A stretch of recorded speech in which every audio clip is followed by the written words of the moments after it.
Hello student, आज की इस वीडियो में हम क्लास 10th जियोग्राफी लेसन 1 प्राकृतिक संसाधन पार्ट 2 के 17 एमसीक्यू क्वेश्चन को देखेंगे, जो कि आने वाले बिहार बोर्ड एग्जाम 2024-25 के लिए बहुत ही महत्वपूर्ण है। तो इसलिए वीडियो को पूरा एंड तक देखते रहिए। तो चलिए आज का वीडियो शुरू करते हैं। तो आप लोगों का पहला क्वेश्चन है, सर्वाधिक उपजाऊ मिट्टी कौन सी है। तो सर्वाधिक उपजाऊ मिट्टी कौन सी है। तो सर्वाधिक यानी ज्यादा, जो से जलोढ़ मिट्टी, यानी आपका ऑप्शन नंबर सी सही हो जाएगा। ऑप्शन नंबर सी सही हो जाएगा, जलोढ़ मिट्टी। कुछ फैक्ट जान लेते हैं। सर्वाधिक उपजाऊ मिट्टी कौन सी है, जलोढ़। ऑप्शन नंबर सी सही हो जाएगा। और भारत में सबसे ज्यादा कौन सी मिट्टी पाई जाती है, तो ये भी आपका जलोढ़ ही हो जाएगा।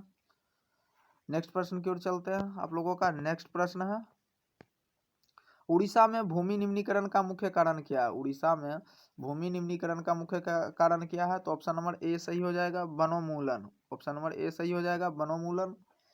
और आपसे ये भी पूछा जा सकता है कि पंजाब में भूमि निम्नीकरण का मुख्य कारण क्या है, तो अधिक सिंचाई। पंजाब में भूमि निम्नीकरण का मुख्य कारण क्या है, तो अधिक सिंचाई।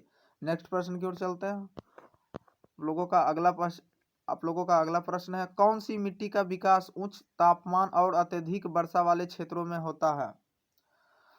तो आंसर हो जाएगा ऑप्शन नंबर डी, यानी लेटेराइट मृदा। लेटेराइट मिट्टी का विकास उच्च तापमान और अत्यधिक वर्षा वाले क्षेत्रों में होता है। नेक्स्ट प्रश्न की ओर चलते हैं। आप लोगों का नेक्स्ट प्रश्न है, किस मिट्टी का निर्माण ज्वालामुखी के बेसाल्ट लावों के विघटन से हुआ है। तो यानी आपका ऑप्शन नंबर सी सही हो जाएगा, काली मृदा। काली मृदा का निर्माण ज्वालामुखी के बेसाल्ट लावों के विघटन से हुआ है। आपसे ये भी पूछा जा सकता है, काली मृदा में कौन सी अच्छी फसल होती है, तो कौन सा काली, कौन सा कपास। कपास की खेती के लिए बहुत ज़्यादा उपयुक्त है। नेक्स्ट प्रश्न की ओर चलते हैं। आप लोगों का नेक्स्ट प्रश्न है, किस मिट्टी में नमी धारण करने की क्षमता सबसे अधिक होती है। तो आपका ऑप्शन नंबर बी सही हो जाएगा, यानी काली मिट्टी। यानी काली मिट्टी में नमी धारण करने की क्षमता सबसे अधिक होती है।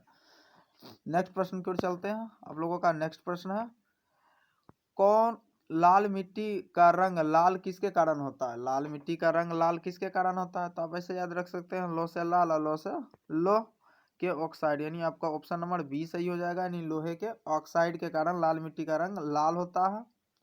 नेक्स्ट प्रश्न की ओर चलते हैं।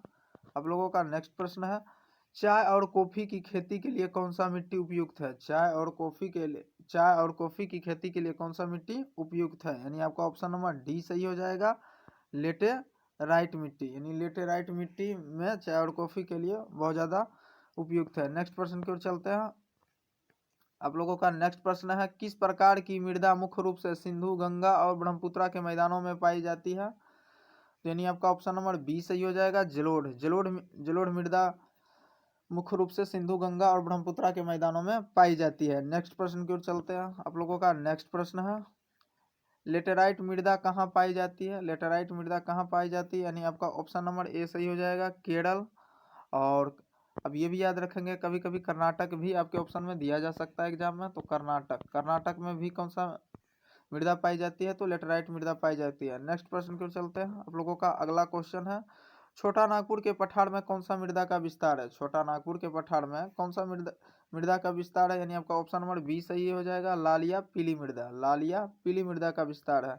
नेक्स्ट प्रश्न की ओर चलते हैं। आप लोगों का अगला प्रश्न है, पवन अपर्दन वाले क्षेत्रों में कृषि की कौन सी पद्धति अपनाई जाती है। कृषि की कौन सी पद्धति अपनाई जाती है, तो आप ऐसे याद रख सकते हैं, पो से पवन और पो से पट्टिका कृषि। यानी आपका ऑप्शन नंबर बी सही हो जाएगा, पट्टिका कृषि। नेक्स्ट प्रश्न की ओर चलते हैं। आप लोगों का अगला क्वेश्चन है, पहाड़ी क्षेत्रों में मृदा अपरदन को रोकने के लिए कौन सी कृषि की जाती है। पहाड़ी क्षेत्रों में मृदा अपरदन को रोकने के लिए कौन सी कृषि की जाती है, तो यानी आपका ऑप्शन नंबर ए सही हो जाएगा, समोच्च जुताई। यानी ये बोल सकते हैं कि पहाड़ी क्षेत्रों में मृदा अपरदन रोकने के लिए समोच्च जुताई की जाती है। नेक्स्ट प्रश्न की ओर चलते हैं।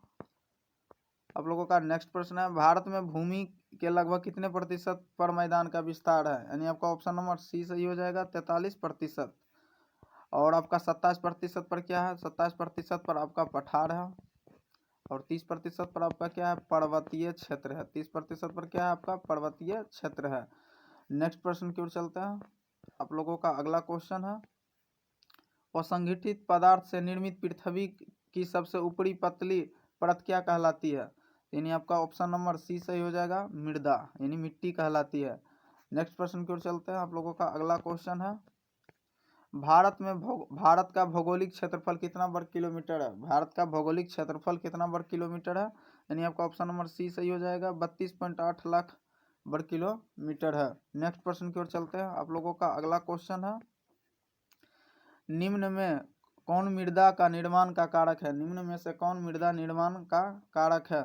यानी आपका ऑप्शन नंबर डी सही हो जाएगा, यानी इनमें से सभी, यानी ये सभी मृदा निर्माण के मुख्य कारण हैं। यदि आप लोग प्राकृतिक संसाधन पार्ट 1 के वीडियो को नहीं देख रहे हैं तो इस वीडियो के नीचे डिस्क्रिप्शन में लिंक दिया गया है, उस लिंक पर क्लिक करके उस वीडियो को आप वॉच कर सकते हैं। नेक्स्ट प्रश्न की ओर चलते हैं और इस वीडियो का लास्ट प्रश्न है, लेटेराइट मिट्टी में लेटेराइट शब्द का उपयोग लैटिन शब्द से लिया गया है जिसका अर्थ क्या होता है?